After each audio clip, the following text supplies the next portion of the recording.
Video کے نیچے subscribe کے بٹن پہ کلک کریں، بیل کے آئیکن پہ کلک کیجئے تاکہ ہر نئی ویڈیو کی نوٹیفیکیشن آپ کو مل جائے۔ اعوذ باللہ من الشیطان الرجیم، بسم اللہ الرحمن الرحیم۔ ومن الناس من يقول آمنا بالله وباليوم الآخر وما هم بمؤمنين يخادعون الله والذين آمنوا وما يخدعون إلا أنفسهم وما يشعرون في قلوبهم مرض فزادهم الله مرضا ولهم عذاب أليم بما كانوا يكذبون وإذا قيل لهم لا تفسدوا في الأرض قالوا إنما نحن مصلحون ألا إنهم هم المفسدون ولكن لا يشعرون صدق الله العظيم۔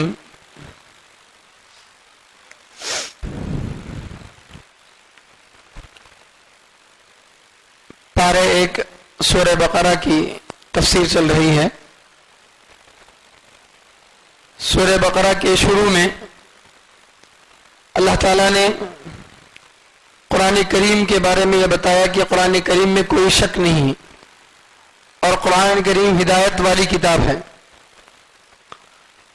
پھر یہ بتایا کہ اللہ کے نبی صلی اللہ علیہ وسلم جو قرآن لے کر آئے ہیں اور اللہ کی طرف سے جو تعلیمات لے کر آئے ہیں، جو احکام لے کر آئے ہیں، اس سلسلے میں انسانوں کی 3 قسمیں ہیں۔ پہلی قسم ان خوش نصیب لوگوں کی ہے جنہوں نے اللہ کے نبی صلی اللہ علیہ وسلم کے لائے ہوئے قرآن کو اور آپ کی تعلیمات کو، آپ کی باتوں کو، سب کو دل سے مانا، زبان سے اقرار کیا اور عمل اس پر کر کے دکھایا۔ ان لوگوں کو مومن کہتے ہیں، متقی کہتے ہیں۔ چنانچہ شروع کی 5 آیتوں میں متقیوں کے بارے میں اللہ تعالیٰ تذکرہ کیے۔ دوسری قسم انسانوں کی وہ ہے جنہوں نے اللہ کے نبی صلی اللہ علیہ وسلم کے لائے ہوئے قرآن کو اور آپ کی تعلیمات کو صاف انکار کر دیا، دل سے بھی نہیں مانا، زبان سے بھی اقرار نہیں کیا، نہ عمل سے اس کا اظہار کیا، کسی بھی اعتبار سے نہیں، کھلم کھلا انہوں نے جو ہے نبی علیہ الصلوۃ والسلام کے اگینسٹ میں جو ہے مخالفت کی، آپ کے خلاف کھڑے ہوئے۔ ایسے لوگوں کو کافر کہتے ہیں۔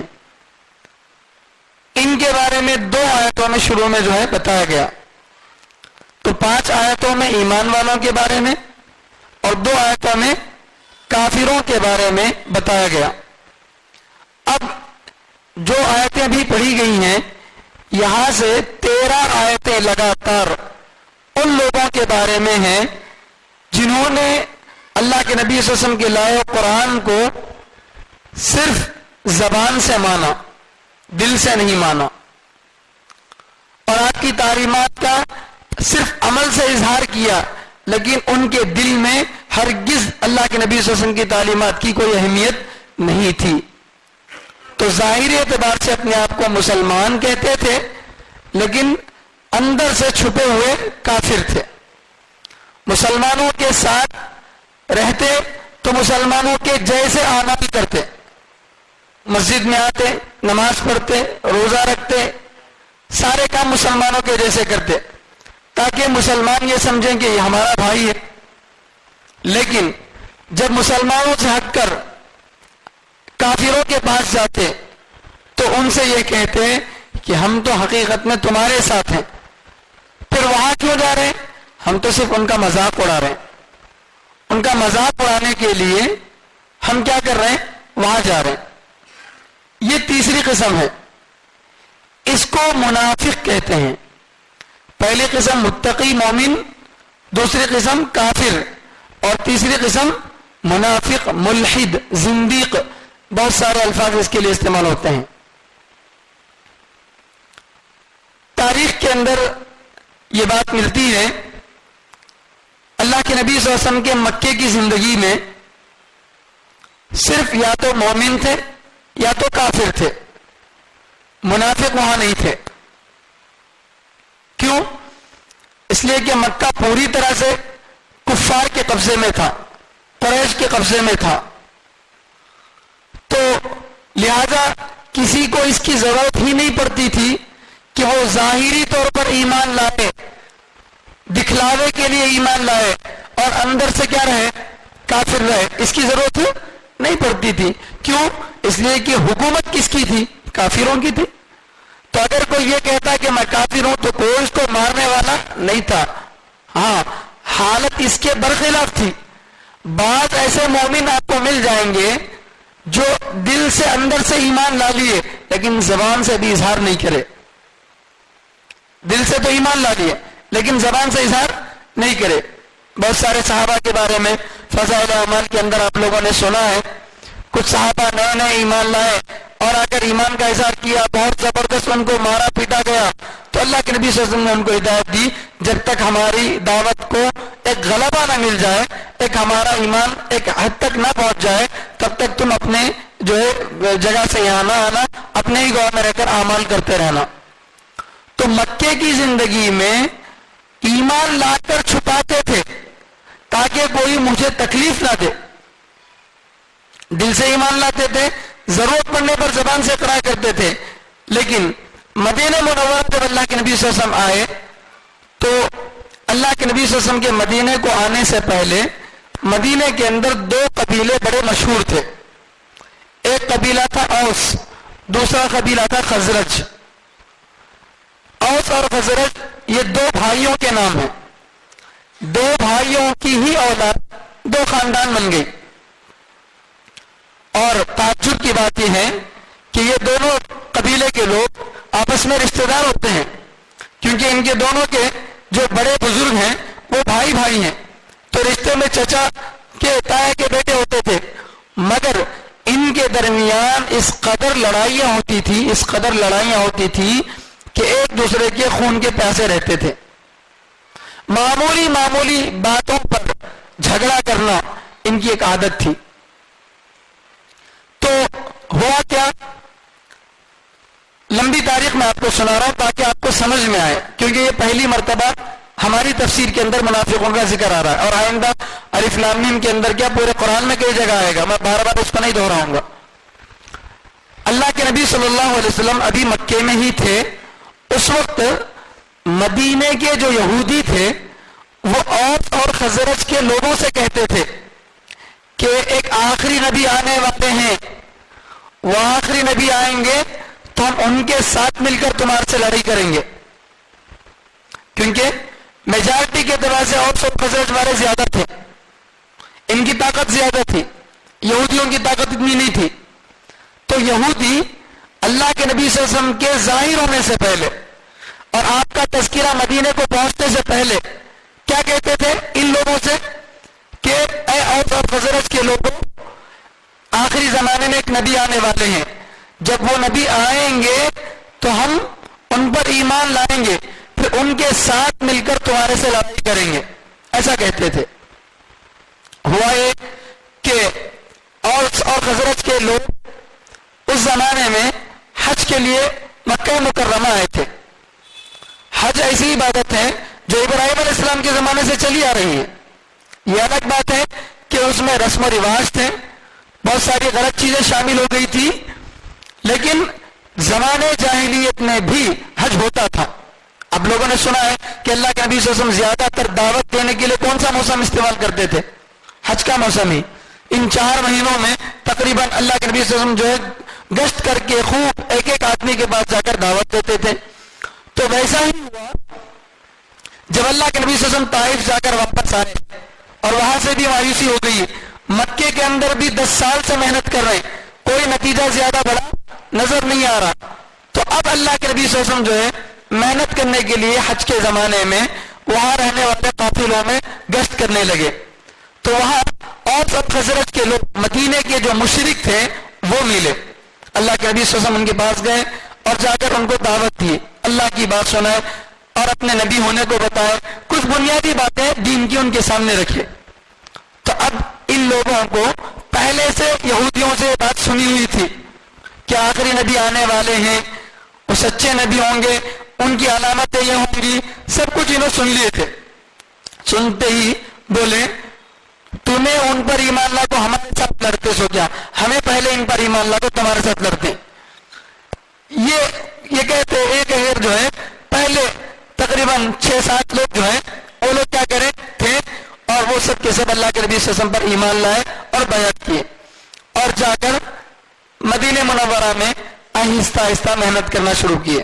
پھر اگلے سال حج کے موسم میں کچھ لوگ آئے، پھر وہ لوگ بھی جو ہے 12 کے قریب تھے، وہ لوگ آ کر جو ہے اللہ کے نبی صلی اللہ علیہ وسلم پر ایمان لائے. پرانے لوگ بھی تھے، نئے لوگ بھی تھے. پھر یہ لوگ جا کر جو ہے اللہ کے نبی صلی اللہ علیہ وسلم کے حکم سے مدینہ منورہ میں محنت کرنے لگے. پھر جب 12-13 لوگ یہاں سے مدینہ منورہ کو پہنچے، ایک جماعت باقاعدہ بن گئی، تو اب اللہ کے نبی صلی اللہ علیہ وسلم کیا کریں، حضرت عبداللہ ابن ام مکتوم رضی اللہ تعالیٰ عنہ جو نابینا صحابی تھے ان کو اور ایک صحابی کو، 2 صحابہ کو جو ہے اللہ کے نبی صلی اللہ علیہ وسلم بھیجے مدینہ منورہ تعلیم کی غرض سے، ان کو مکتب پڑھانے کے واسطے، قرآن سکھانے، نماز سکھانے کے لیے یہاں سے بھیجے. اب ان 2 صحابہ کا کام کچھ نہیں تھا، حضرت صہیب رومی اور حضرت عبداللہ ابن ام مکتوم رضی اللہ تعالیٰ، یہ 2 صحابہ کو جو ہے اللہ کے نبی صلی اللہ علیہ وسلم مدینہ منورہ بھیجے تھے. تو اب یہ 2 صحابہ مدینے گئے اور پہلے سے مدینے کے 12 لوگ ایمان قبول کر چکے تھے، تو ان مقامی لوگوں کا سپورٹ تھا. ان مہاجرین کو کس کا سپورٹ تھا؟ مقامی لوگوں کا سپورٹ تھا. تو ان کو رہنے کے لیے گھر بھی مل گیا، دعوت دینے کے لیے گھر بھی مل گیا، جگہ بھی مل گئی. تو اب یہ لوگ مسلسل جو ایمان لا چکے ہیں ان کو قرآن سکھاتے ہیں، ان کو نماز سکھاتے ہیں، اللہ اور اس کے رسول کی باتیں پہنچاتے ہیں، اور جو ایمان نہیں لائے ان کے پاس جاتے، ان کو دعوت دیتے. تو اس طرح سے اللہ کے نبی صلی اللہ علیہ وسلم کے مدینے کو آنے سے پہلے ہی مدینے کے ہر گھر میں ایمان داخل ہو چکا تھا. تقریباً مدینہ منورہ کے تقریباً ہر گھر میں ایمان داخل ہو چکا تھا. مدینہ اس وقت میں کوئی بڑا نہیں تھا، اب مسجد نبوی جتنی ہے اتنا ہی اس زمانے میں مدینہ تھا. تو تقریباً اوس اور خزرج کے ہر گھر میں کوئی نہ کوئی آدمی کیا کر چکا تھا، ایمان لا چکا تھا. اور ظاہر بات ہے ایمان کی تاثیر کیا ہے؟ ایمان کی تاثیر یہ ہے کہ آدمی برے اعمال سے ہٹ جاتا ہے. جو خون کا پیاسا ہے اپنے بھائی کا، وہ اپنے بھائی کے لیے جان دینے کے لیے تیار ہو جاتا ہے. جو لوگوں کا مال ہڑپ کرنے والا تھا اب وہ لوگوں پر خرچ کرنے کو ثواب سمجھتا ہے. یہ اچھے صفات ان کے اندر آ گئے. لیکن ابھی بھی بڑی تعداد وہ تھی جو ایمان نہیں لائی تھی. تو ایسے وقت میں اوس اور خزرج کے ان 2 لوگوں میں اگرچہ دشمنیاں تھیں، یہ دونوں آپس میں لڑتے تھے، مگر لڑتے لڑتے آدمی ایک مرتبہ تھک جاتا ہے. نہیں کتنا بھی بڑا دشمن بن دے، لڑتے لڑتے کیا ہوتا، ایک مرتبہ تھک جاتا، کب تک تو بھی لڑنا. بلکہ اب یہ لوگ مجبور ہو کر سوچے کہ بھئی ہم دونوں مل کر ایک کو سردار بنائیں گے. ایک کو کیا کریں گے؟ سردار بنائیں گے. چنانچہ غالباً خزرج قبیلے کا ایک آدمی تھا عبداللہ بن ابی ابن سلول.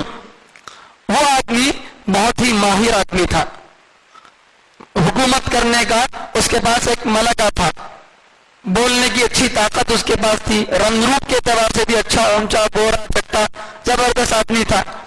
تو اب وہ آدمی کیا کرنا چاہ رہا تھا، وہاں کا MLA بننا چاہ رہا تھا، اور حضرت کے ووٹوں سے وہاں کا ذمہ دار بننا چاہتا تھا. تقریباً روٹی ڈالنے کا قریب وقت تھا کہ اللہ کے نبی صلی اللہ علیہ وسلم مکہ مکرمہ سے مدینہ منورہ آئے، کیونکہ تقریباً 3 سالوں سے محنت چل رہی تھی. اس محنت کے درمیان کچھ صحابہ ایمان لائے، لیکن ابھی بھی بہت سارے نہیں لائے تھے. تو اب وہ لوگ جو ہے عبداللہ بن ابی کو اپنا سردار بنا کر اس کی قیادت میں رہنا چاہتے تھے. اتنے میں کیا ہوا، اچانک اللہ کے نبی صلی اللہ علیہ وسلم مدینہ منورہ آئے. جیسے ہی اللہ کے نبی صلی اللہ علیہ وسلم مدینہ منورہ آئے تو جتنے لوگ اب تک اندر ایمان لائے ہوئے تھے سب کے سب اللہ کے نبی صلی اللہ علیہ وسلم کے ساتھ آ گئے. اور آپ صلی اللہ علیہ وسلم آتے ہی سب سے پہلے مسجد نبوی بنا دیے، ایک مسجد بن گئی، عبادت کی شکل بن گئی، ماحول قائم ہو گیا. اب مسلمانوں کی آمد ہو رہی، جتنی بھی تعداد میں تھے تقریباً 1500 کے قریب وہ تھے. اب ایک چھوٹے سے شہر میں 1500 کے قریب لوگ ایک مذہب پر عمل کر رہے ہیں. تو دھیرے دھیرے بات پھیل گئی اور لوگ جوک بر جوک کیا کرنے لگے، ایمان لانے لگے. تو اب چڑکا لگا کس کو، عبداللہ بن ابی کو، کہ میں سردار بننا تھا، مجھے حکومت ملنا چاہیے تھا، یہ نبی آنے کی وجہ سے کیا ہو گیا، میری حکومت ختم ہو گئی.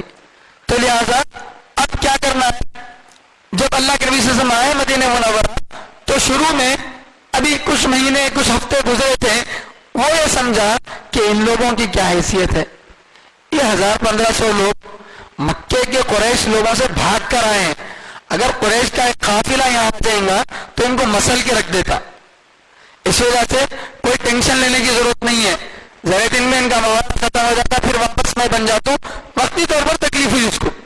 لیکن جب دیکھا کہ دھیرے دھیرے مومن بڑھتے جا رہے ہیں، یہاں تک کہ بدر کی لڑائی ہوئی، بدر کی لڑائی میں 313 اور وہاں 1000، یہاں بے سر و سامان، وہاں ہتھیار سے لیس، وہاں ہر چیز سہولت موجود ہے، یہاں کچھ بھی نہیں ہے، لیکن اس بے سر و سامانی کے عالم میں بڑے بڑے سرکردہ سرداروں کو انہوں نے جو ہے دھول چٹا دی اور زبردست کامیابی حاصل کی۔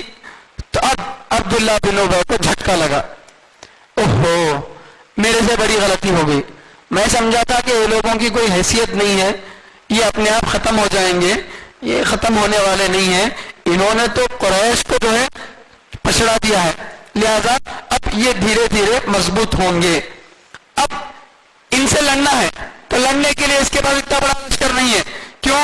اس لیے کہ اوس اور خزرج کی بڑی تعداد کیا ہوئی؟ ایمان لا لی، ابھی بھی کچھ تھے جو ایمان نہیں لائے تھے۔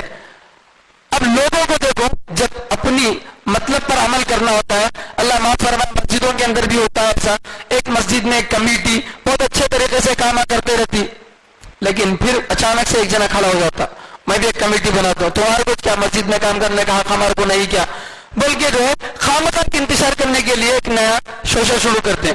تو اب انہیں کیا کرا عبداللہ بن ابی، اوس اور خزرج کے جو بقیہ لوگ تھے ان کو بلایا، دیکھو تمہارے باپ دادا کا مذہب کیا؟ بت پرستی، وہ اصل، تمہیں خامخواہ ان کے بہکاوے میں مت آؤ، ان کو جو ہے اس طریقے سے لے لیا۔ اب یہودیوں کو کیا تھا؟ یہودی یہ سمجھتے تھے آخری نبی آئیں گے اور بنی اسماعیل میں سے آئیں گے، بنی اسرائیل میں سے آئیں گے، کس میں سے آئیں گے؟ بنی اسرائیل، یعنی یہودیوں ہی کے قبیلے میں سے آئیں گے، وہ یہ سمجھتے تھے۔ لیکن جب دیکھا کہ اللہ کے نبی صلی اللہ علیہ وسلم کا تعلق کس سے ہے؟ بنی اسماعیل سے ہے، اسماعیل علیہ السلام کے خاندان میں اللہ کے نبی صلی اللہ علیہ وسلم کے علاوہ کوئی اور نبی نہیں، ابراہیم علیہ السلام کے بڑے بیٹے اسماعیل علیہ السلام اور چھوٹے بیٹے اسحاق علیہ السلام، تقریباً 8-10 سال کے جب اسماعیل علیہ السلام ہو چکے تھے اس وقت اسحاق علیہ السلام پیدا ہوئے۔ قرآن کریم میں 23ویں پارے میں اس کا ذکر ہے، جب اسماعیل علیہ السلام کو مینڈا ذبح کرنے کا جب مسئلہ آیا تھا، وہ واقعہ جانتے ہیں، بقرعید کے موقع پر بتایا جاتا، اسماعیل علیہ السلام کو جب ذبح کرنے کی بات آ رہی تھی تب اسحاق علیہ السلام کا اتا پتہ بھی نہیں تھا، تو اس وقت یہ اسماعیل علیہ السلام کیا ہو چکے تھے؟ بھاگنے کودنے کی عمر میں پہنچ چکے تھے۔ اس وقت فرشتے کیا کرے؟ وَبَشَّرْنَاهُ بِإِسْحَاقَ نَبِيًّا مِّنَ الصَّالِحِينَ بول کے، تب اللہ تعالیٰ 23ویں بارے میں کہہ رہے ہیں اس واقعے کے بعد کہ ہم نے ابراہیم علیہ السلام کو اسحاق علیہ السلام کی خوشخبری دی بول کے۔ تو بڑے بیٹے چھوٹے بیٹے میں تقریباً فرق ہے، بڑے بیٹے حضرت ہاجرہ سے اور چھوٹے بیٹے حضرت سارہ سے۔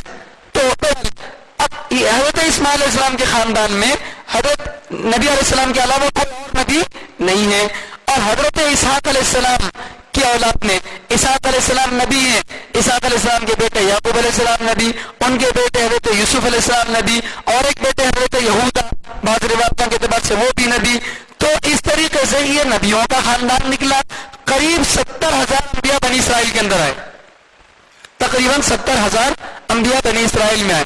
تب ان لوگوں کو یہ تھا کہ 70,000 ایک طرف آئے تو وہ 1,00,000 بھی ہمارے پاس ہی چاہیں گے بول کے، لیکن ان کو یہ معلوم تھا یہ 70,000 پہ بھاری ہے بول کے، اس لیے یہ آخری نبی کیا آنا ہمارے پاس آنا بول کے۔ لیکن جب دیکھا کہ یہ بنی اسماعیل میں سے آئے ہیں تو فوراً اب دیکھیں کہ مدینے میں اب ہماری سرداری ختم، اب ہمارا جو فخر تھا، ہمارا جو غرور تھا، نحن ابناء اللہ واحباؤہ، ہم اللہ کے بیٹے، ہم اللہ کے محبوب ہیں، ہمیں جو چاہے کر سکتے، ہمارے لیے ہر چیز حلال، ہمیں کسی کا بھی مال چھین کے کھا سکتے، ہمیں جھوٹ بول سکتے، کیا بھی کر سکتے۔ آج بھی یہ شیطانوں کا، اسرائیل والوں کا یہی ماننا ہے، وہ یہ سمجھتے ہیں سانس لینے کا حق صرف ہم کو حاصل ہے، سانس لینے کا حق ہم کو حاصل ہے، کھانے پینے کا حق ہم کو حاصل ہے، یہ زمین ہمارے لیے بنائی گئی ہے۔ یہ مسلمان یا جتنی دیگر برادریاں ہیں ان کی حیثیت کیڑے مکوڑوں کی طرح ہے، جیسے کیڑے مکوڑے پر دوا ڈال کے مار دیتے ہیں ویسے ان کو مار دے سکتے, کیا بھی گناہ نہیں, ان کا مال جو چاہے لے سکتے, کوئی گناہ نہیں ہے. یہ کمینے خبیث قسم کے لوگ اب بھی یہی سمجھتے ہیں, اسی لیے جو اس قدر قسم کا جو ہے ظلم کرتے ہیں. تو ایک طرف اوس اور خزرج کے جو بقیہ لوگ تھے وہ اپنے مقصد کے لیے عبداللہ بن ابی سے جڑ گئے, اور عبداللہ بن ابی کیا کیا, یہودیوں کو اپنے ساتھ لے لیا. اب یہاں بھی ایک میجارٹی بن گئی. اب کیا تھا, یہ لوگ ڈائریکٹ ٹکر لے سکتے تھے کیا نبی علیہ السلام سے؟ نہیں لے سکتے تھے, کیونکہ اللہ کے نبی صلی اللہ علیہ وسلم جہاں ایک بہترین مولانا حافظ صاحب تھے, وہاں آپ بہترین پولیٹیکل بھی جانتے تھے. آپ سے بہترین جو پولیٹیکل سائنس کو جاننے والا کوئی نہیں تھا. آپ جغرافیہ جانتے تھے, اطراف کے ماحول کو جانتے تھے, اور آپ ہر وہ کام کرتے تھے جو آج ایک بہترین حکومت کرتی ہے. اس کی ایک انٹیلیجنس ہوتی ہے, اور اسی طرح سے اس کی ایک آرمی ہوتی ہے, اور اس کا ایک سسٹم ہوتا ہے پورا. وہ پورا سسٹم بہترین انداز میں اللہ کے نبی صلی اللہ علیہ وسلم اکیلے چلاتے تھے. ہر وہ کام کرتے تھے جو ایک کامیاب رہنما کو کرنا چاہیے. اللہ کے نبی صلی اللہ علیہ وسلم آتے ہی مدینہ منورہ میں ایک تو مسجد بنائے. مسجد بنانے کے بعد اب یہ نہیں بولے چلو وہ پہلے گھر بنا لیں گے, پہلے ذرا اپنے کھانے پینے کی حالت صحیح کر لیں گے. نہیں, سب سے پہلے مدینے میں مسجد بناتے ہی میثاق مدینہ, اللہ کے نبی صلی اللہ علیہ وسلم جو ہے میثاق مدینہ ایگریمنٹ سائن کر دیے, جس میں تقریباً 50 پر 1 یا اس سے بھی زیادہ کم و بیش باتیں تھیں. بالکل ایسے الفاظ میں وہ میثاق لکھا ہوا ہے کہ جیسے لا کی زبان رہتی نا, لا کی زبان جو رہتی وہ کیسی رہتی, اس میں اب وکیل کیا کرتا, ایسا بھی نکال لیتا مطلب ویسا بھی نکال لیتا. دیوار کو کی بلی بولتے ہیں, ادھر بھی کچھ سکتی ادھر بھی کچھ سکتی. ویسا جیسے مجمل زبان ہوتی, قانون کی جو زبان رہتی وہ کیسی رہتی, مجمل, تفصیل سے ڈیٹیلز نہیں رہتے اس میں, وہ والی زبان بالکل شستہ زبان اللہ کے نبی اس میں استعمال کر رہے ہیں. اور ہر چھوٹی بڑی بات کو لے کر اللہ کے نبی صلی اللہ علیہ وسلم اس میں ساری چیزوں کو لے کر اب کیا کریں, اللہ کے نبی صلی اللہ علیہ وسلم جو ہے ایگریمنٹ سائن کر رہا ہے. اس وقت مدینہ منورہ کی آبادی تقریباً 10,000. جس وقت اللہ کے نبی صلی اللہ علیہ وسلم مدینہ منورہ گئے تو ٹوٹل آبادی کتنی, 10,000, اور مسلمان کتنے, 1500. تو گویا اب مسلمانوں کی آبادی وہاں کتنی تھی, 15% ہے نہیں. تو 15% مائنارٹی ہے میجارٹی ہے, مائنارٹی ہے, یہ ہم سمجھ رہے ہیں. لیکن اللہ کے نبی صلی اللہ علیہ وسلم اسی کو میجارٹی بنائے, اسی کو میجارٹی بنائے. کیسے؟ اللہ کے نبی صلی اللہ علیہ وسلم کیا کرے, تمہیں اوس کے, تمہیں خزرج کے, تمہیں مکے کے, تمہیں مدینہ کے نہیں, تمہیں سب کلمہ پڑھنے والے, تمہیں سب کلمہ پڑھنے والے. کیونکہ گزشتہ بھی بتایا گیا تفسیر کے اندر, اللہ کے پاس تقسیم مومن اور کافر کی ہے. فَمِنْكُمْ مُؤْمِنٌ وَمِنْكُمْ کافر. اللہ قرآن میں دونوں قسمیں بتا رہے, گورا کالا, خاندان, ملک, زبان, کوئی فرق نہیں, صرف مومن اور کافر. تو جتنے بھی قبیلوں کے تھے سب کو اپنے اپنے خاندانوں پہ ناز تھا. اللہ کے نبی صلی اللہ علیہ وسلم کیا بولے, لا فضل لعربی علی عجمی ولا لابیض علی اسود. کسی گورے کو کالے پر, کسی عربی کو عجمی پر, کسی کو کسی پر کوئی فضیلت نہیں, صرف تقوی کی وجہ سے. جس کے اندر اللہ کا ڈر ہوگا وہ فضیلت والا ہوگا. اس بنیاد پر انسان کو کیا کر دیے, ایک جٹ کر دیے. اب باقی جو 8,500 ہیں اس میں یہودی تھے, اوس اور خزرج کے لوگ تھے, اور دیگر آبادیاں تھیں. اب اللہ کے نبی صلی اللہ علیہ وسلم کیا کریں معلوم, ایگریمنٹ سائن کرنے کے لیے یہودیوں میں سے ایک کو نہیں بلائے. کیوں؟ یہودیاں مثلاً 5,000 ہیں, 5,000 میں سے ایک کو اگر بلائے تو انہیں کیا بولتا, کیا جی قصہ, ہمیں نہیں مانتے, ہمیں 5,000, تمہیں 1,500, تمہاری بات ہمیں ماننا, ایسا بولتا انہیں. تو اللہ کے نبی صلی اللہ علیہ وسلم کیا کریں, یہودیوں میں 5 قبیلے تھے, 5 قبیلوں کے 5 ذمہ داروں کو بلائے. اب وہ 5,000 کتنے میں ڈیوائڈ ہو گئے, کسی میں بھی 1,500 نہیں آئے, کسی میں 800, کسی میں 1,000, کسی میں 1,200. تو ہر ایک بھی کیا سمجھ رہا کہ بنو قریظہ کے ہمیں 800 ہی, ہمیں بنو نذیر کے 1,200 ہی, ایسا سمجھ رہا. اور باتیں دیتے, دیکھو بھائی تمہیں سب کیا ہے, مائنارٹی ہے, ہماری تعداد کیا ہے, زیادہ ہے, لہذا اب ایگریمنٹ سائن کرنا ہے. تو ایگریمنٹ سائن کرتے وقت میں امیر کس کو بنایا جائے, میں امیر رہوں گا, اور یہ زبردستی نہیں کرے اللہ کے نبی صلی اللہ علیہ وسلم، باقاعدہ آپ نے اپنے اخلاق دکھائے، اپنی امانت داری سچائی دکھائی، تو وہ لوگ جو اللہ کے نبی صلی اللہ علیہ وسلم کے دشمن تھے وہ بھی اللہ کے نبی صلی اللہ علیہ وسلم کی امانت داری اور سچائی پر سر جھکا دیے، یہودی تک آپ کو مان لیے. کیوں؟ اس لیے کہ وہ بھی آپس میں لڑتے تھے، اوس اور خزرج بھی آپس میں لڑتے تھے، اور ان کو آپس میں کسی پر بھروسہ نہیں رہا، کسی کو آپس میں بھروسہ نہیں رہا. تو اس لیے اب سب مل کے کیا کریں، ٹھیک ہے آپ جو اگریمنٹ سائن کرتے ہیں کرو.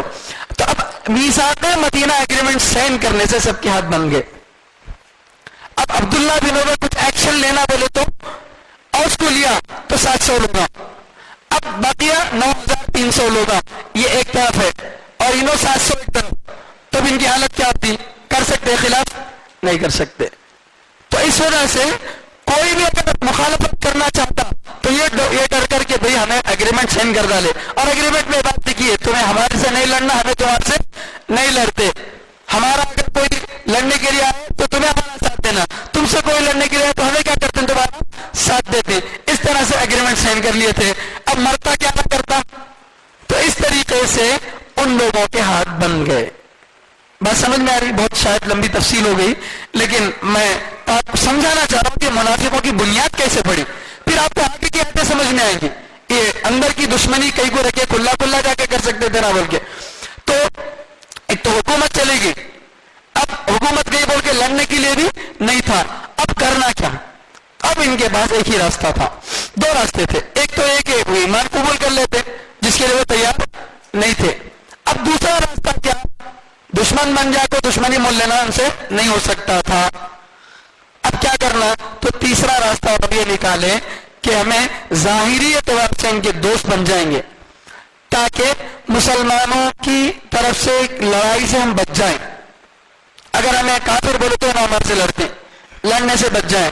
اور جو گورنمنٹ کے چاول آتے نہیں راشن کارڈ کو، تو وظیفہ بیت المال کی طرف سے مسلمانوں کو تقسیم ہوا تو وہ 1500 میں بھی مل جا سکتی. تو لہٰذا مہینہ ذرا راشن ملتا، کیا بھی جنگ جیتے تو ذرا ہم بھی کھانے پینے کو ملتا، نفع کا نفع بھی اور لڑائی سے بھی بچ جاتے. تو ظاہری نفع حاصل کرنے کے لیے مسلمانوں کے ساتھ شامل ہو گئے، لیکن دل سے کیا کہتے تھے کہ ہم نبی علیہ السلام کو نہیں مانتے، اللہ کو نہیں مانتے، اور کافروں کے ساتھ ملے جلے رہتے تھے. تو اب یہ لوگ جو ہے ان کی پیداوار کب ہے؟ مدینے کے اندر، اور وہ بھی جنگ بدر کے بعد. اب یہاں اللہ کے نبی صلی اللہ علیہ وسلم کو ان لوگوں سے پالا پڑا. یہاں آپ کا بڑا امتحان تھا. بیٹھے ہوئے جتنے لوگ سامنے ہیں اس میں ظاہر بات ہے کوئی کافر تو آ کر نہیں بیٹھے گا، اور اگر بیٹھا تو بھی سمجھ میں آ جاتا انہیں کھلا کر کے، لیکن آستین کے ساتھ کو پہچاننا مشکل ہے. اب ایک آدمی آپ پر سامنے بیٹھا ہے جس کے بارے میں نبی کو معلوم ہے منافق بول کے، عام لوگوں کو نہیں معلوم، بھولے بھالے مسلمانوں کو نہیں معلوم. اب اللہ کے نبی صلی اللہ علیہ وسلم کوئی راز کی بات بتائے لے جا کے ہم بول لگتا، یا اس کو یہ بولے میاں تو کو جا بولے تو دوسرا ایک نیا مسلمان سوچتا کئی کو انہوں ہمارے سے پہلے ایمان لائے ان کو اٹھا کو بھیج ڈالے، کیا کہ نبی صلی اللہ علیہ وسلم جو ہے ان کی عزت نہیں کر رہی، ایسا سمجھتا. تو اب اسے اٹھا کو بھی بھیج سکتے نہیں اور اس کے سامنے اندر کی باتیں بتا بھی نہیں سکتے. تو اب یہ اللہ کے نبی صلی اللہ علیہ وسلم کی بڑی آزمائش کا وقت تھا. اگر آپ ان کو کوئی سزا دیتے تو بعض لوگ یہ کہتے کہ مسلمانوں کچھ نبی سزا دے رہی ملک کے، حالانکہ وہ مسلمان نہیں تھے. تو ان لوگوں کے اس جو ہے دو چہروں کی وجہ سے، دو منہ کا ساتھ بننے کی وجہ سے مسلمانوں کو تکلیف ہوتی تھی. بہت سارے بولنے والے مسلمان ان کو اپنا سمجھ کر کچھ باتیں بول دیتے، وہ وہاں پہنچا دیتے. تو اب اللہ تعالیٰ جو ہے ان کے بارے میں یہاں مسلمانوں کو تنبیہ کر رہے ہیں. یہاں سے 13 آیتوں میں لگاتار منافقوں کا تذکرہ کر رہے ہیں. چنانچہ دیکھیے، اعوذ باللہ من الشیطان الرجیم، بسم اللہ الرحمن الرحیم. ومن الناس من يقول آمنا بالله وباليوم الآخر وما هم بمؤمنین. ومن الناس لوگوں میں سے کچھ، من وہ ہیں، یقول جو کہتے ہیں، آمنا ہم ایمان لے آئے، باللہ اللہ پر، وبالیوم الآخر آخرت کے دن پر، وما ہم اور نہیں ہے وہ، بمؤمنین ایمان والے. تو کچھ لوگوں میں سے کچھ وہ ہیں جو کہتے ہیں کہ ہم ایمان لائے اللہ پر اور آخرت کے دن پر، حالانکہ وہ ایمان لانے والے نہیں ہیں.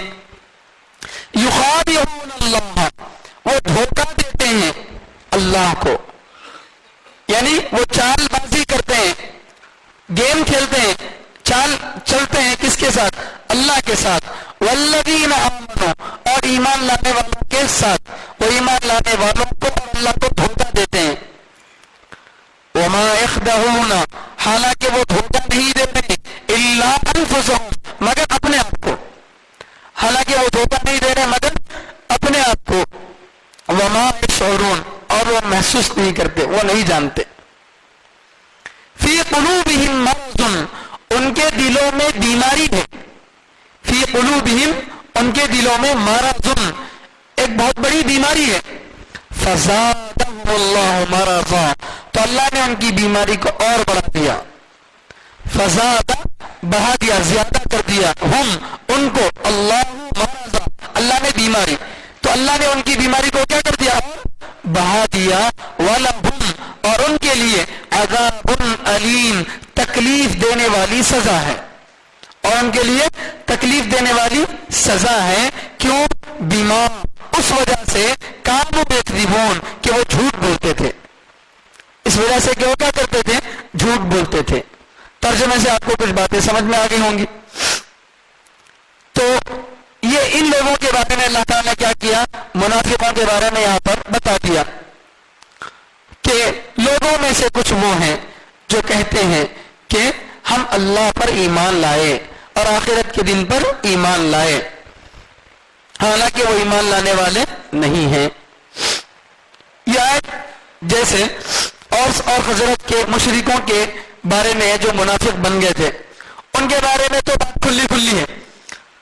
اوس اور خزرج کے جو لوگ مشرک تھے، انہوں کیا کرے؟ بظاہر ایمان لانے کا دعویٰ کرے، تو ان کی اصل مشرک تھی، تو انہوں ظاہری طور سے کیا بولتے تھے؟ ہم ایمان لائے اللہ پر بول کے، آخرت کو مانتے بول کے، حالانکہ دونوں چیزوں کو نہیں مانتے تھے. تو لہذا وہ جھوٹے ہیں نہیں ہے. اب سوال کیا پتا ہوتا ہے یہودیوں کے بارے میں؟ یہودی تو اللہ کو مانتے ہیں، ہے نہیں؟ یہودی اللہ کو مانتے ہیں، تبھی تو اللہ کے بھیجے ہوئے موسیٰ علیہ السلام کو مانتے ہیں، اللہ کی بھیجی ہوئی تورات کو مانتے ہیں. تو اللہ کو نہیں مانتے وہ تو پھر موسیٰ علیہ السلام کو ماننے کا کیا مطلب؟ تو یہودی کس کو مانتے تھے؟ اللہ کو مانتے تھے. اور آج بھی اللہ کو لوگ مانتے ہیں. اسی لیے قرآن کریم میں تیسرے بارے میں اللہ نے یہ کہا، قُلْ يَا أَهْلَ الْكِتَابِ تَعَالَوْا إِلَىٰ كَلِمَةٍ سَوَاءٍ بَيْنَنَا وَبَيْنَكُمْ أَلَّا نَعْبُدَ إِلَّا اللَّهَ. اے نبی آپ ان سے کہہ دو، یہودیوں اور عیسائیوں سے، تمہارے پیغمبر الگ، ان کے پیغمبر الگ، ہمارے پیغمبر الگ، اس میں سب الگ الگ ہیں، لیکن سب کا خدا ایک ہی ہے نا. تو لہذا ہم شرک کو ختم کرنے کے لیے مل کر محنت کریں گے. چلو، تمہیں بھی نہیں مانتے شرک جائز ہے بول کے، تمہیں بھی نہیں مانتے شرک جائز ہے، کیونکہ تمہیں بھی اللہ کچھ خدا مانتے، تمہیں بھی اللہ کچھ خدا مانتے ہیں، اور ہم بھی اللہ. اس میں سب کامن پوائنٹ ہے نا، تو اس میں محنت کریں گے. چلو، نبی کو نہیں مانتے، اس کی محنت بعد میں دیکھ لیں گے. پہلے کس کو تمہیں مانتے نا؟ اللہ کو مانتے نا. تو اس سے معلوم ہوتا ہے کس کو مانتے تھے؟ اللہ کو مانتے تھے. اب یہاں کیا کریں؟ وَمِنَ النَّاسِ مَن يَقُولُ آمَنَّا بِاللَّهِ، اللہ پر ایمان لائے، آخرت کے پر ایمان لائے، وَمَا هُمْ بِمُؤْمِنِينَ، حالانکہ وہ ایمان لانے والے نہیں ہیں. تو اب قرآن یہ کہہ رہا ہے کہ وہ ایمان لانے والے نہیں ہیں، اور جبکہ قرآن سے ہی دوسری جگہ سے ہم کو یہ بات معلوم ہوتی ہے، بلکہ یہودی ہوتا ہی وہ ہے جو اللہ کو مانتا اور آخرت کو مانتا، موسیٰ علیہ السلام کو مانتا، اللہ کے نبی صلی اللہ علیہ وسلم کو نہیں مانتا. تب کون سی بات صحیح ہے بھائی؟ تو جواب یہ ہے کہ دیکھیے، اللہ کو ماننا، آخرت کو ماننے کا مطلب کیا ہے؟ اللہ کو ماننے کا مطلب یہ نہیں ہے کہ کوئی آدمی یہ کہے کہ اللہ ہے، اور آخرت کو ماننے کا یہ مطلب نہیں ہے کہ یہ مانے کہ آخرت ہے. صرف اتنا ماننا کیا نہیں ہے؟ وہ ایمان لانا نہیں ہے. غیر مسلموں میں پرلیم ہے نہیں، قیامت کو کیا بولتے وہ لوگ؟ پرلیم بولتے. تو اب ہمیں بولتے نا نہیں مانتے بول کے، کئی کو نہیں مانتے، پرلیم بول کے ان کے پاس ہے نا، دیورو بول کے تصور خدا کا ان کے پاس بھی ہے نا. تو پھر وہ بھی کیا ہونا؟ بولنے نہیں ماننا. بہت سارے غیر مسلم اللہ کو مانتے نہیں مانتے، رمضان میں لا کے افطاری دیتے رہتے، اور بچوں کو بیمار ہوتے تو کیا کرتے؟ دعا پڑھانے کے واسطے لے کے آتے. کتنے کی لوگ جو ہے اللہ کا نام لیتے جو جھک جاتے، ڈر جاتے، اللہ کو مانتے نا. تو اللہ کو ماننے کا خالی اتنا نہیں مطلب، اللہ کو ماننا اللہ کے بتائے طریقے کے مطابق، آخرت کو ماننا اللہ کے بتائے طریقے کے مطابق صرف موٹی موٹی بات کو مان لینا اور اس کی تفصیلات کو چھوڑ دینا یہ کافی نہیں ہے، یہ کافی نہیں ہے۔ اگر کوئی آدمی یہ کہے میں انڈیا کو مانتا ہوں، ہاں اچھی بات ہے، اور کانسٹیٹیوشن آف انڈیا جو ہے اسے نہیں مان رہا، قانون کو نہیں مان رہا، کہیں کو بھائی میں انڈیا کو مان رہا ہوتا ہوں، ارے دیوانے انڈیا کو ماننا کسے بولتے ہیں؟ اس کے قابلوں کو ماننا، طریق کیا ہوتا انڈیا کو ماننا ہوتا، ورنہ نہ تو کیا کر رہا آئی لو انڈیا بول رہا، لیکن یہاں دیکھے تو ایک قانون کو نہیں مان رہا، تو اسے ماننا بولتے ہیں۔ ہاں وہی بات یہاں پر ہے، جب موسیٰ علیہ السلام کی شریعت ختم ہو چکی، عیسیٰ علیہ السلام کی شریعت ختم ہو چکی، اور یہ باتیں ان کی کتابوں میں لکھی ہوئی تھی کہ ایک وقت آئے گا یہ نبیوں کی شریعتیں ختم ہو جائے گی، ان کتابوں پر عمل ختم ہو جائے گا، آخری نبی آئیں گے ان پر ایمان لانا ضروری ہے، اور انہوں بتائی تفصیلات کے مطابق ایمان لانا ضروری ہے۔ تو اب اللہ کے نبی صلی اللہ علیہ وسلم کو نہ مان کر ان کا اللہ پر کوئی ایمان باقی رہتا ہے؟ اگر آج کے زمانے میں کوئی آدمی اللہ کو نہیں مانتا، نبی علیہ السلام کو نہیں مانتا، اللہ کو مانتا ہے، جیسے قادیانی نعوذ باللہ بہت بڑا خطرناک قسم کا کافر ہے، تو وہ کیا کہتا ہے اللہ کے نبی صلی اللہ علیہ وسلم کو آخری نبی نہیں مانتا لیکن اللہ کو مانتا ہے، آخرت کو مانتا ہے، کیا اس وجہ سے ہم اس کو مسلمان بولیں گے؟ نہیں بول سکتے۔ کیوں؟ اس لیے کہ اللہ کو ماننے کا، آخرت کو ماننے کا مطلب کیا؟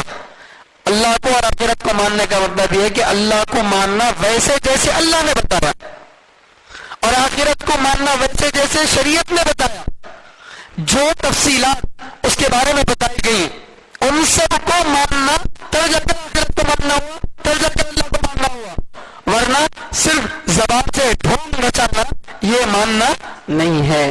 تو اوس اور خزرج کے لوگ تو مانتے ہی نہیں تھے، اور جو یہودی اور عیسائی ہیں ان کے بارے میں بتایا یہ ہوتا کہ وہ تو اللہ کو مانتے بھی تھے، شاید آخرت کو بھی مانتے تھے، قرآن تو کہہ رہا ہوں ماننے والے نہیں تھے، وہ تو اس لیے نہیں ماننے والے تھے کیونکہ قرآن کے بتائے طریقے کے مطابق ایمان والے نہیں ہیں، ورنہ جسے وہ ماننا بول رہے ہیں اس کے اعتبار سے تو بہت سارے غیر مسلم بھی کیا ہو جائیں گے، مومن بن جائیں گے، قادیانی بھی مومن بن جائیں گے۔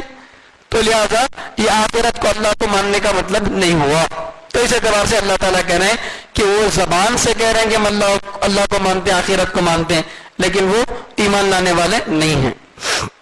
یہاں ایک نقطے کی بات ہے، دیکھیے یہ لوگ جھوٹے تھے، یہودیاں اور منافقین جھوٹے تھے، لیکن کھلم کھلا جھوٹ بولنے سے انہوں بھی ڈرتے تھے، کھلم کھلا جھوٹ بولنے سے ڈرتے تھے، یعنی اتنا گیا گزرا ہوا انسان ہونے کے باوجود بھی کھلم کھلا جھوٹ بولنے سے ڈرتے تھے۔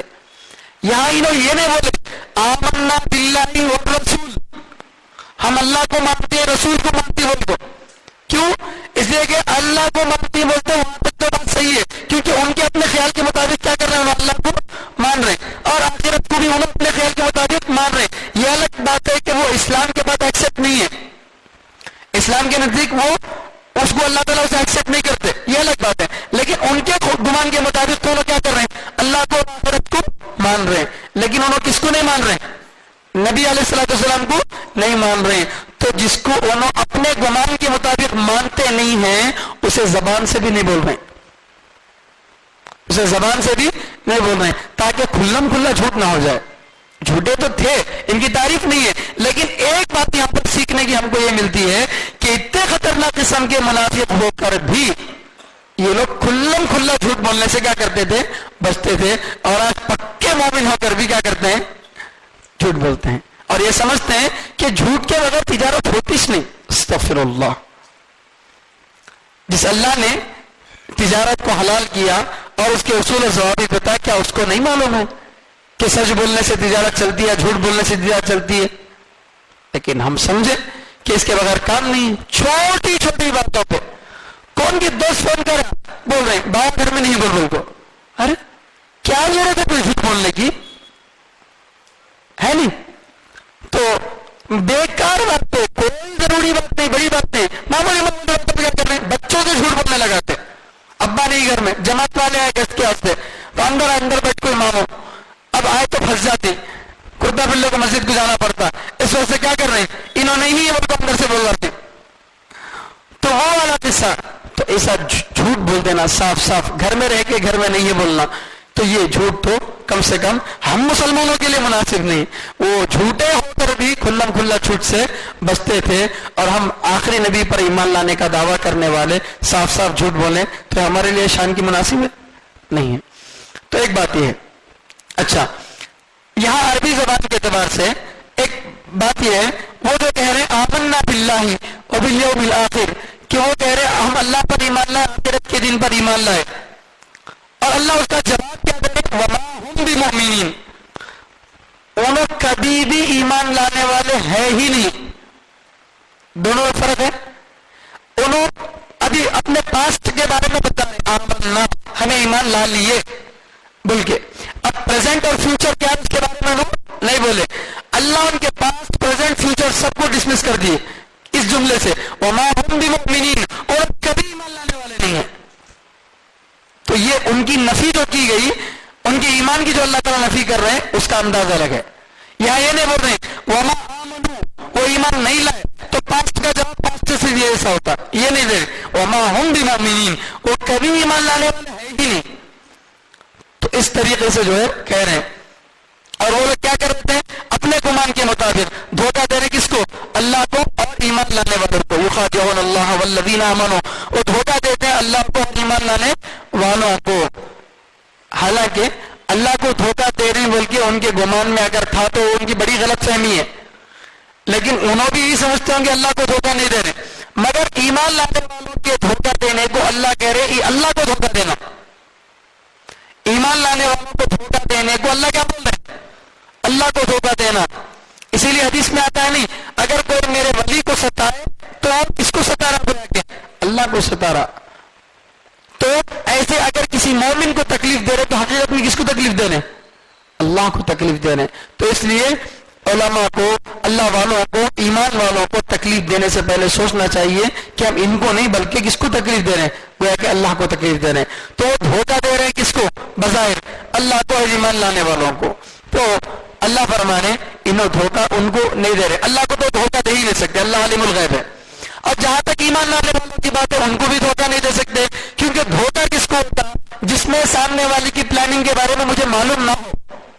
اب ایک آدمی جو ہے پانی کی گلاس میں پانی دیا، مجھے زہر ملا کے دیا، میں دیکھا نہیں انہیں زہر ملایا، اس کو پی لیا. اب اسے دھوکہ بولتے. انہیں وہاں زہر ملا تو آرام سے دیکھ رہا 28 میں دکھ رہا کیا، اب انہیں لا کر دے رہا پیو بول کے، تب یہ تو دھوکہ. ان سمجھ رہا میں دھوکہ دے رہا ہوں، جیسے بلی آنکھیں بند کر کے دودھ پیتی، کیا سمجھ کے مجھے کون بھی دیکھتے نہیں بول کے. تو آنکھیں بند کر لی تو کیا ہوا، سب دیکھ رہے تیرے کو.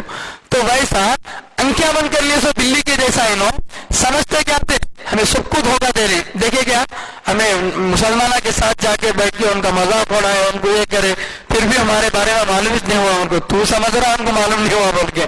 لیکن اللہ تعالیٰ کیا کر دیے، قرآن کے ذریعے نبی کو بتا دیے، اور ان کے حرکتوں کو دیکھ کر ایمان والے بھی سمجھ گئے ان کو. تو ان کا دھوکہ کہنا، دھوکہ تو اپنے آپ کو دے رہے تمہیں، اور حالانکہ وہ محسوس نہیں کر رہے. وہ بیچارے اتنے بھولے والے ہیں کہ دوسروں کو دھوکہ دیتے ہیں بول کے سمجھ رہے ہیں، حالانکہ دھوکہ خود کو ہوا، اور خود کو دھوکہ والے ان کو معلوم نہیں ہے. آج کے بھی جو شیطانہ ہے نا، جو مسلمانوں کے خلاف نفرت بازی کر رہے ہیں، مسلمانوں کی مسجدوں کو توڑنے کا، وقت کو ختم کرنے کا جتنا بھی نعرہ لگا رہے ہیں، یہ کمی نہیں ہے سمجھ رہے ہیں کہ ہمیں ان کو تکلیف دے رہے ہیں، ان کو ختم کر رہے ہیں، اپنی بنیاد کھود رہے ہیں. کیونکہ جب ظلم حد سے آگے بڑھتا ہے تو اللہ فرماتے ہیں یہ اس کے ختم ہونے کا وقت ہے. چراغ جب بجھتا تب زیادہ پھڑپڑاتا، تو چراغ کے بجھنے کا وقت قریب آیا ہے.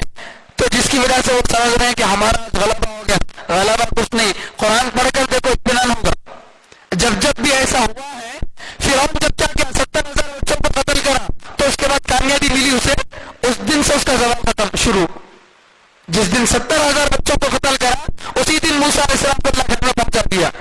تو جس دن سے مسجدوں پر بلڈوزر چلنے شروع ہوئے اس دن سے اس کی بھی عمارت کے ایک ایک اینٹ گرنا شروع ہوئی اور ہوگی، انشاءاللہ ختم ہوگی. تو اس لیے دھوکہ وہ کسی اور کو نہیں دے رہے، اپنے آپ کو دے رہے ہیں. اور فرق یہ ہے کہ وہ اپنے آپ کو دھوکہ اور محسوس بھی نہیں کر رہے ہیں. اللہ تعالیٰ سے دعا کہ اللہ تعالیٰ ہم سب کو کہنے سننے سے زیادہ عمل کرنے کی توفیق عطا فرمائے. سبحان اللہ بحمدہ، سبحانک اللہم و بحمدک، ونشہد ان لا الہ الا انت ونستغفرک ونتوب الیک.